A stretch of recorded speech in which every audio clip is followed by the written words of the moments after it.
anybody had it turned off. I wonder if it was like that Sabbath. Well, you could hear him, no problem with him, you could hear him on the stream, right? Yeah, exactly.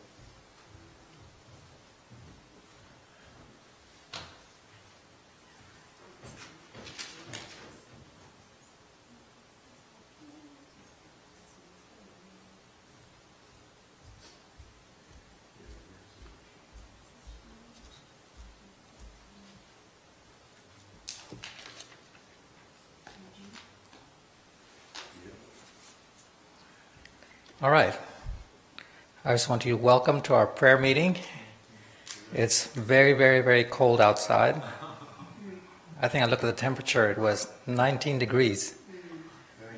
So we have a little small audience today, but we hope to have a lot more tomorrow. And I hope that we are all blessed. This is the first day of the new year. And I want to welcome all of you, and I also want to welcome our internet audience who are tuning in right now, and I trust that it'll be a blessing to you too.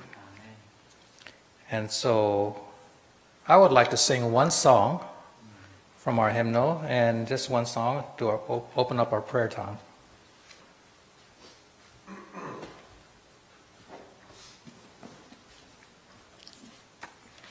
I think the song that we can sing is Whisper a Prayer.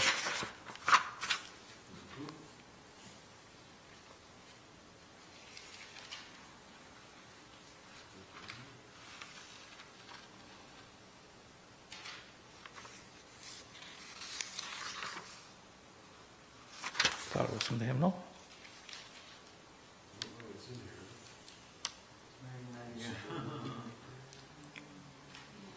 Well, we know the song by heart, do we?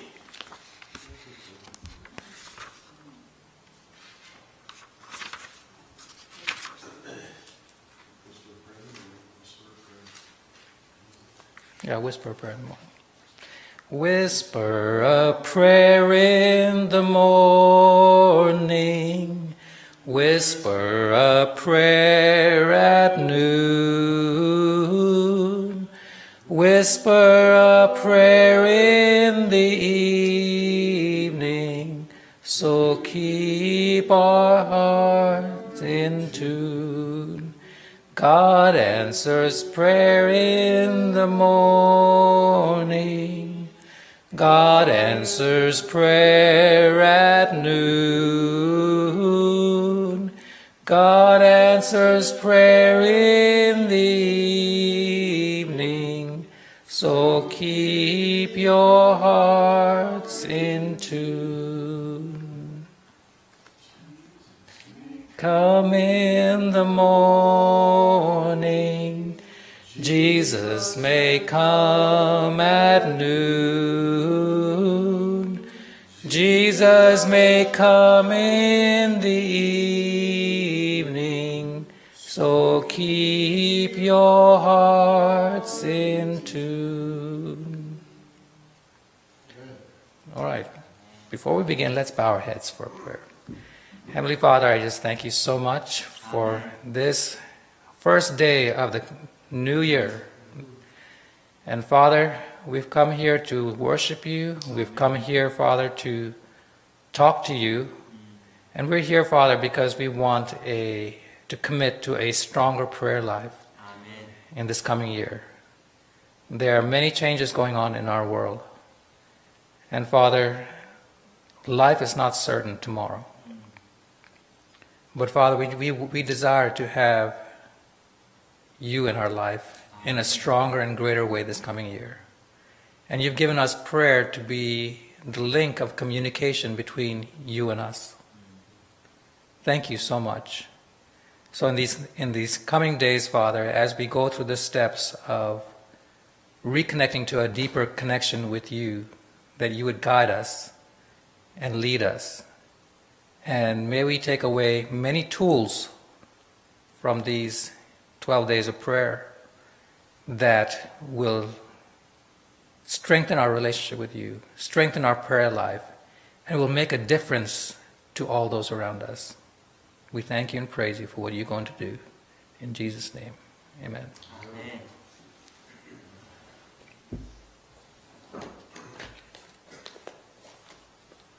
I'd like to share a little testimony about prayer before we begin. And prayer has been a very big part of my life. At one time, it wasn't. And I had a born-again experience when I was 30 years old, a few years back. And, I've been in church all my life.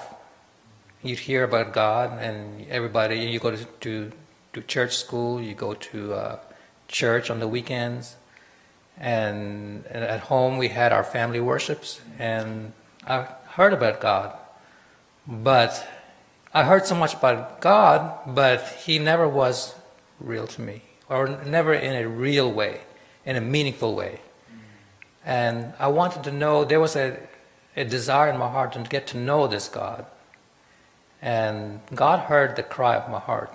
And one day, my friend, I had a lot of struggle in my life, even though I grew up in a church home.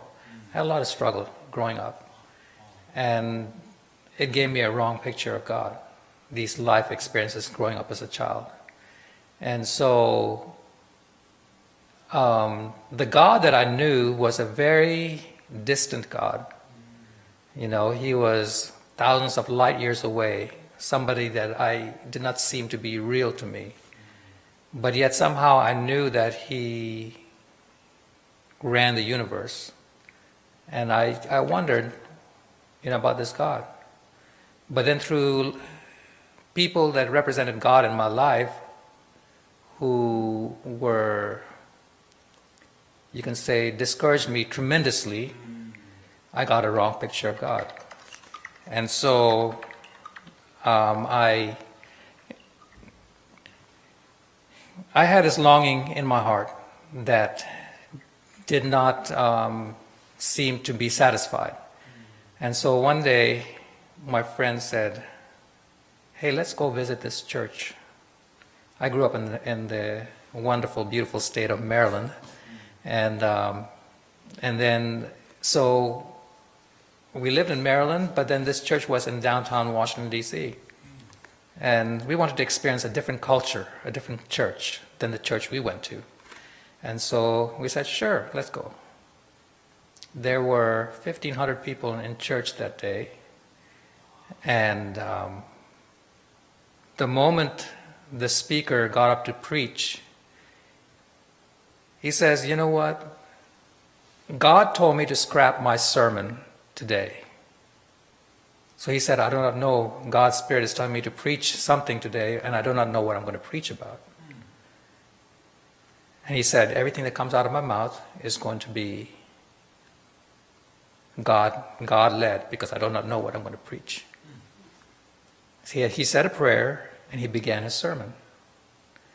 And he preached a sermon that pierced every cell in my being. And it spoke, I thought I was the only one there.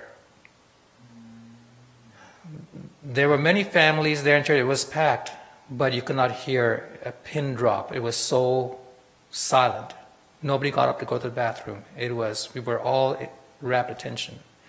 And he preached that sermon on the 10 virgins, the 5 foolish and the 5 wise. And at the end of his sermon, he had an altar call.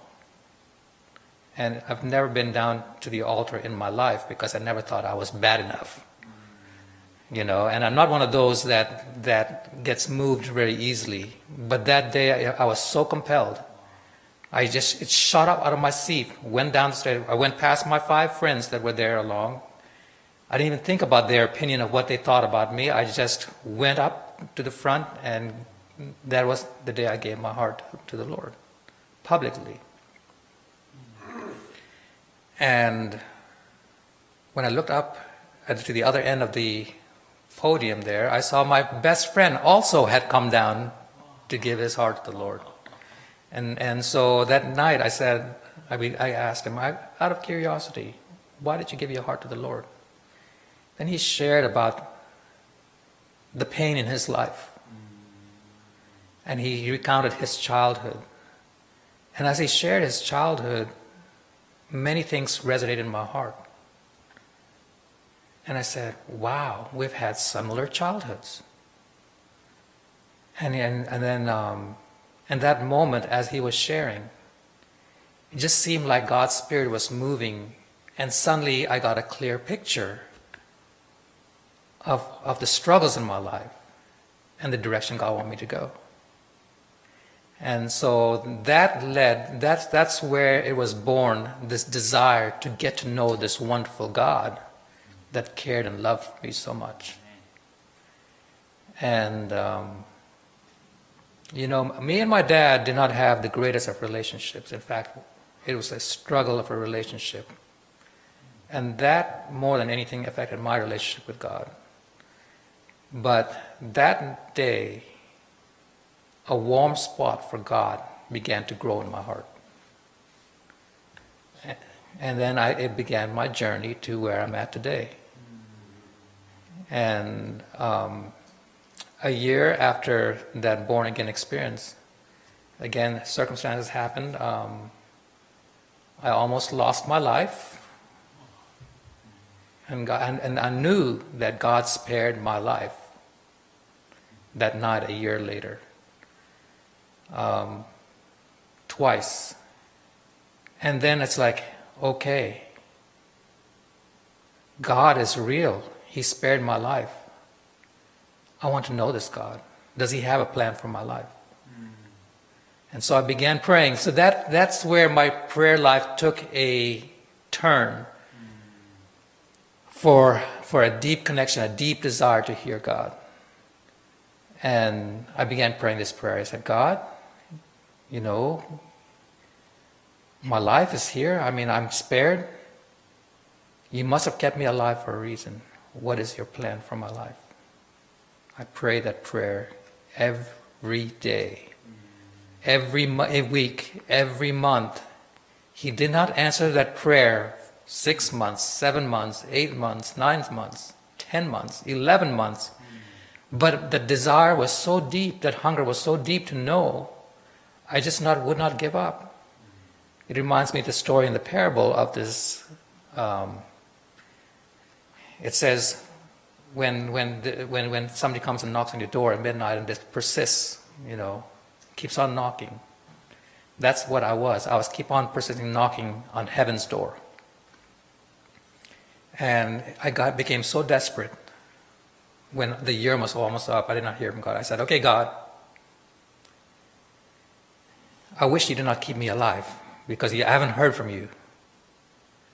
But I said, even if I try to kill myself tonight, I know I would not be able to kill myself because you would probably save me.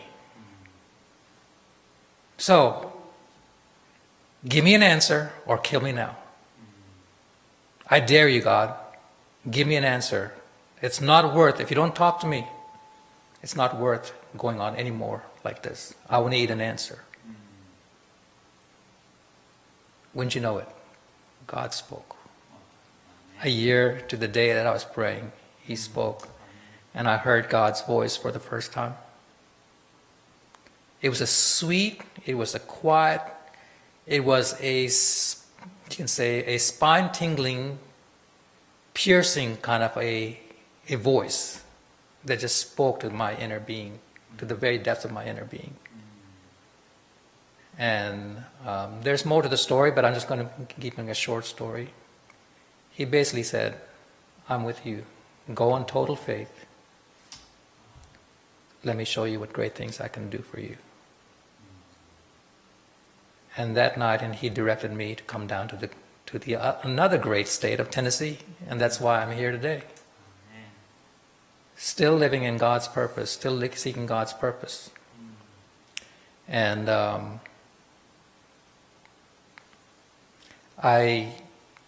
everything that I do, I pray. Every decision I make, since I came down to Tennessee, and it's been one building block after another, the experience has grown one step at a time. I was a baby in my walk with God, but He grew that experience one step at a time. I did not have a job lined up. I did not know what I was going to do. I only had $300 in my pocket. And I knew I had about 2 months to be able to live on that $300. And my brother put me up and to live in his tiny apartment, free of charge. And so I stayed with him. I was here on faith, just the stuff in my car that I could pack, and the clothes on my back, and that's all I had to my name. And after 2 months, my money was running down. I only had $10 left in my pocket. And I said, God, I gave you 2 months. And I know in my spirit, I knew I had 2 months. But where are you? You keep on shutting the door. And I was so angry because just that day, almost 2 months to the day, I was called in for a job interview, and they laid out a grand plan. They introduced me to the whole corporation, to all the employees. And so I began figuring out that they were going to hire me. And so we sat down for the formal, I think, signing of the papers. Then gave me the days I could work. And one of the days that they wanted me to work was the day that I had set aside for God. I had never broken that in my life. And now they were asking me to break that. I was shocked. And I was thinking to myself, no, I cannot compromise on this. And when I told them I could not work on that day, they were shocked. They were so sad. And they never imagined that I would be a person that would have, that the day that one of the days I wanted me, that I would, and they said, we wanted you. So I said to them, I'm sorry I cannot work, I cannot compromise with God. He's the one who's led me down here, and so I have to turn down the job. But when I came home, I was so mad at God. Why would you play games with me? They told me all the benefits. It was more money than I've ever made per hour in my life that I was going to make. And then the place seemed to be so kind, such nice people, and it's what I majored in.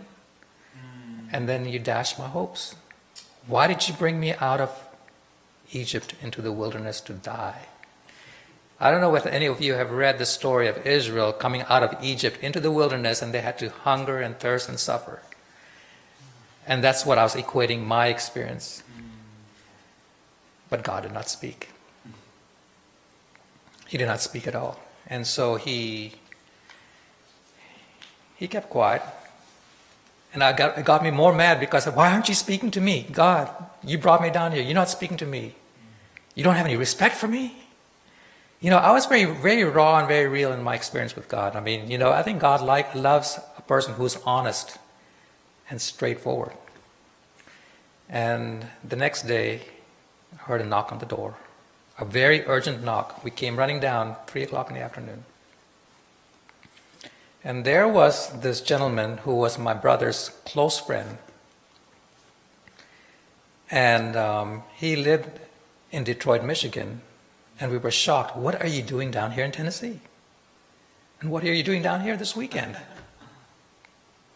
And he said, well, this morning I felt so homesick for Tennessee. I had not been in Tennessee for 3-4 years.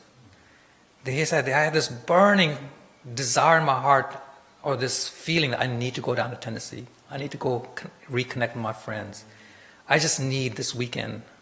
So he said, I just threw my bag in the back of the car and drove right away. And that's the reason why I did not call anybody, because I had not planned to be down here this weekend. But he said, here I am. Then he looked at me and said, oh, so what are you doing down here? I thought you lived in Maryland. I said, well, God brought me down here. Oh, so what are you doing down? What kind of work are you doing? I said, I have no job. I have not found a job. And I'm so discouraged because I cannot find a job. I just keep on having shut doors in my face. Oh, he said, jump in my car right now. Jump in my car.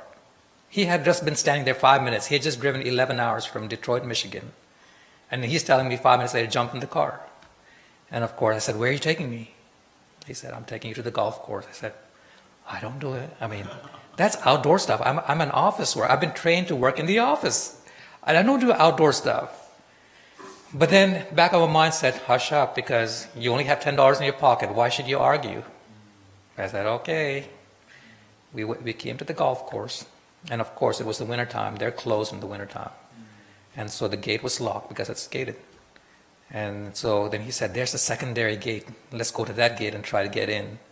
And so he rang that second gate and buzzed and buzzed and buzzed and buzzed. And finally somebody answered the phone. And they said, what are you doing here? He said, well, we're here to try to find Donnie a job. Okay. They buzzed the gate opened, and they let us in. And we drove half a mile to the main headquarters. And a different person came out.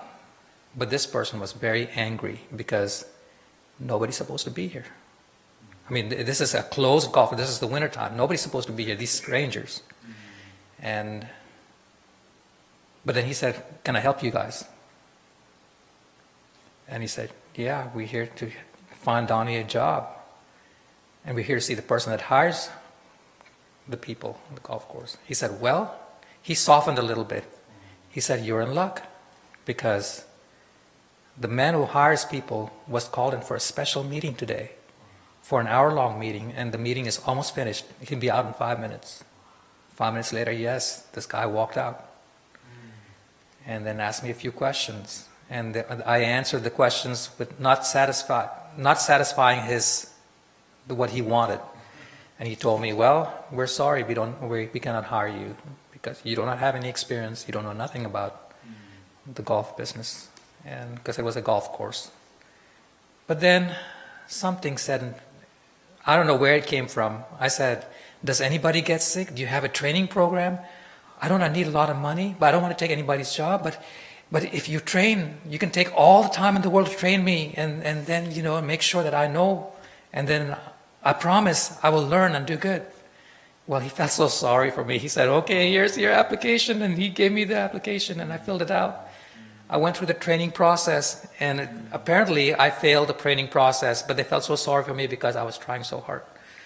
And so they could not let me work.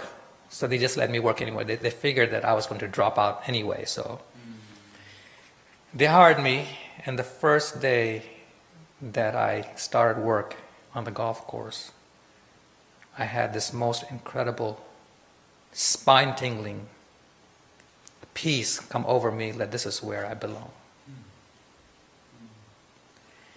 And 22 years later, I'm still at the golf course. It's been one of the greatest blessings in the world. And God has treated me very well, also financially. I did not have anything in my pocket. But then in the process of time, He also opened the door for me to buy my own house and to pay it off. And it's like, just when I did not think, I grew up poor. When my family came to the States as immigrants, we didn't have anything. We never lived. I was the first one to purchase a house in our family here in the States. And God has answered so many prayers. And so I just want to tell you about the power of prayer. And today we have a desperate need for prayer. So if we take an inventory of our life, it doesn't matter how old or young we are, what has been our prayer life like with God? How well do we know God? How long have we been going to church? Is our experience with God 10 years ago any different today than 10 years ago? Do we want change? How deep is our relationship with God?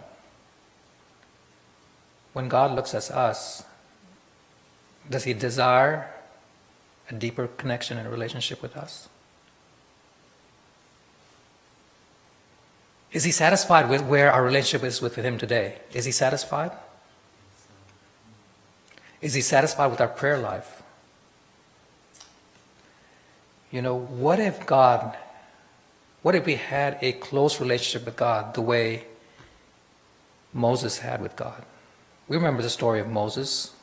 We remember the story of Abraham. These are people, these are you can say our spiritual parents. Look at Peter's relationship with God. Look at Jesus' relationship with God.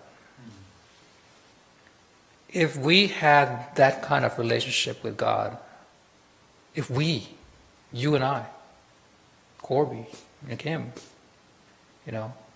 John, if we had that relationship with God like they had, what could God do with us today? That's the potential that 2018 has. For God to revolutionize our relationship with Him, revolutionize the potential that He created us to be. He's kept each one of us alive for a reason, by God's grace. If He could show you all the many times He's protected us, we will realize the miracle that we are right now. And we are a potential waiting to happen. Our families are going to be different. Our church is going to be different. Our workplace is going to be different because God has gotten a hold of us. And so tonight, I hope that we have our prayer books. I call this a prayer journal, prayer book. And I have one at home, so I'm just using this as an example. So if you are in the internet too, if you can get yourself a booklet or a notebook like this, and we're going to be using it for the next 12 days. And the way I want you to divide it is have a section that will list, each one of us. I'm not sure. Well, let's talk about it. I know personally in my life that there's some spiritual hurdles that I've been praying for many, many, many years in my family. For certain members of my family, my extended as well as immediate family. And they're struggling with this hurdle, and I've committed to pray for them. But as of this moment, I have not seen big movement in that direction. And so I desperately need prayer. And I desperately need everybody's prayer. I desperately need to have a stronger prayer life. I desperately need to have even a stronger walk with God than I do now. Because I want a difference. Because these bondages that people are in must be broken. Amen. And God has given me the power, the prayer, the tool of prayer to be able to do that. And I'm sure that we have situations, family situations, that need to be broken. We have loved ones who are not in church or do not have a relationship with God that we're praying for. What other needs do we have? Maybe there's marriages that are falling apart. There are several families in my sphere of influence who are struggling to stay together. And my heart cries out for the kids because they're crying out, is there somebody out there who's going to commit to fast and pray for my family so that my family doesn't fall apart? I know how it is to grow up in a broken home because I come from a broken home. I know the pain that's involved. I have, in fact, yesterday, there are some acquaintances of mine who gave me a prayer request. They told me of a few individuals that I know of who are struggling with drug addiction. And they have so much potential. They're young. And it's not just drug addiction. They have an addiction to meth. And they came to me because they've heard that I'm a believer in prayer. And so I said, God, to overcome this I need a deeper walk with you. I need a deeper prayer life. I have a few friends who are struggling with cancer, are fighting for their life for cancer. And I love these people. And they said to me, they saw me over the holidays and says, well, happy holidays. I hope I live through this year. Which means they're getting more and more discouraged with their fight with cancer. There are several folks that I know of who are borderline, and I visited somebody in the community, and they gave me a prayer list to pray for their entire family. And they said there are a few of them who do not believe, who are on borderline going to become an atheist because they're angry with God. And they gave me another prayer request of saying that this family has experienced one death after another. The couple lost their son, and then their grown daughter just lost their son. So they lost a grandson too. And the list can go on. And so tonight, if you don't have your prayer book with you, I would like to take some prayer requests. And we'll not name any names because I don't want. Just give initials. Maybe it will be better, or acquaintance. And let's make a list. I used to have a prayer group that met in my house for 4 years, and we used to have prayer books. And so each of us, we kept a prayer journal, and we went around the room and wrote down everybody's prayer requests. And during the week, as we came down to prayer, we would bring our prayer books and pray over the situations. And there were many, many, many answers to prayer. So tonight,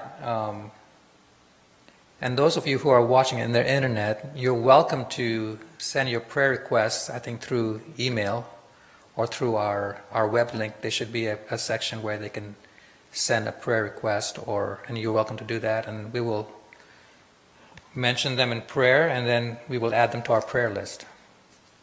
And so at this time, before we pray, I would like to just go around the room and just something, whatever God puts in your heart to share or prayer request. I would like for us to pray about it tonight.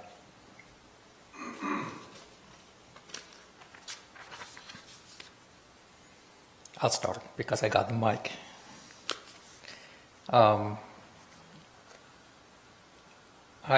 If you guys could put BG on your prayer list, the initials BG,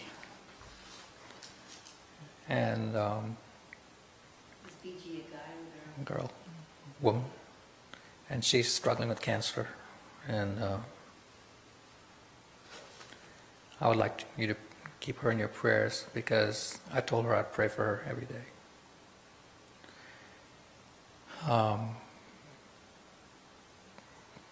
Pray for 2 individuals. I will not tell you who, just 2 individuals who are on my prayer list who are drug addiction as well as meth addiction.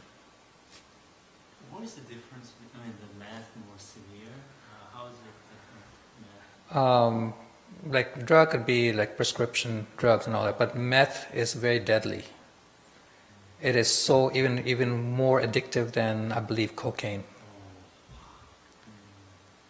And it totally changes your personality, and it just gets worse and worse.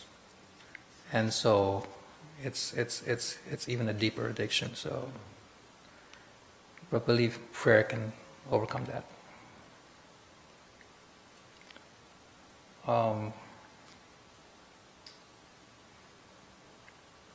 For me, pray for that even as I lead out in these prayer this week, I'm having to walk the walk also. I cannot just talk the talk, I have to walk the walk. And I want to be completely surrendered to God. And for God to use me to be a blessing, not only to my church family, to all those around me, and to my co-workers. And something we're going to cover, each night we're going to cover an aspect of prayer that's going to be very, very important. And we will cover the authority that God gives us in prayer. So that will be one of our topics in the coming days. And pray for my family.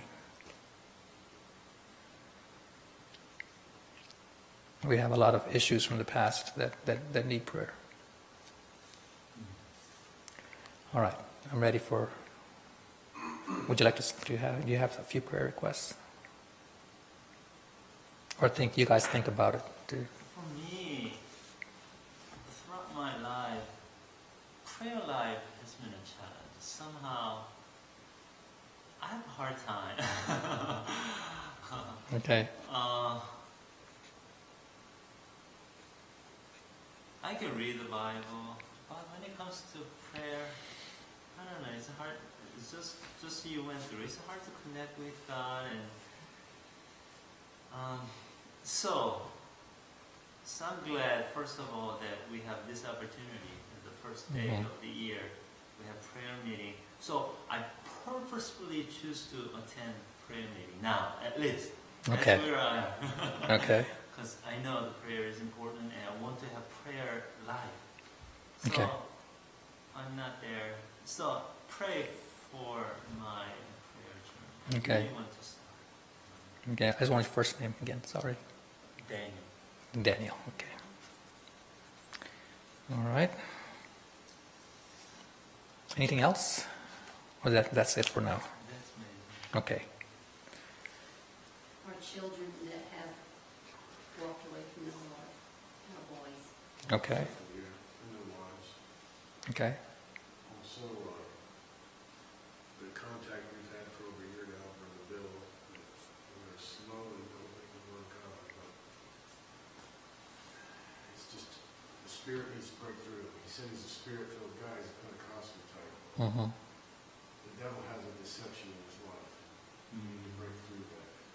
Mhm. Once he sees the advent truth of the Bible, I'm sure he will be like eyes wide open and be confronted by, real truth. Mhm. He's also ill. I talked to him Friday when I visited him, and he's still sick this morning, and I told him to mention his name in prayer again tonight to heal him, so that he can meet Friday again with me with the word. So, Brother Bill, myself, and Deacon prayer. I use prayer, but like you say, you want to have God direct you in every part of your life. So Mhm. you know you're doing the right, make decision or not. So Mhm. usually, if I can make all these meetings, and most of them will be for the rest. Mm-hmm. Amen. Amen.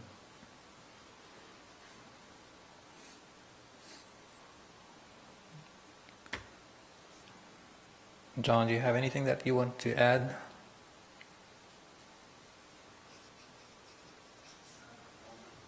Okay. All right. To those who are viewing, I guess this will be our closing for you guys. And the rest of us who are here present are going to be praying together. And tomorrow night, we will be starting talking about the steps towards restoring a deep prayer walk with God. So, and I hope that you tune in back at 7 o'clock. We got a little late start today because of weather issues and different other issues, but we'll start at 7 o'clock next evening. Thank you. See what we can do in front of it. Yeah. You got us there, we can come back. We'll come back there.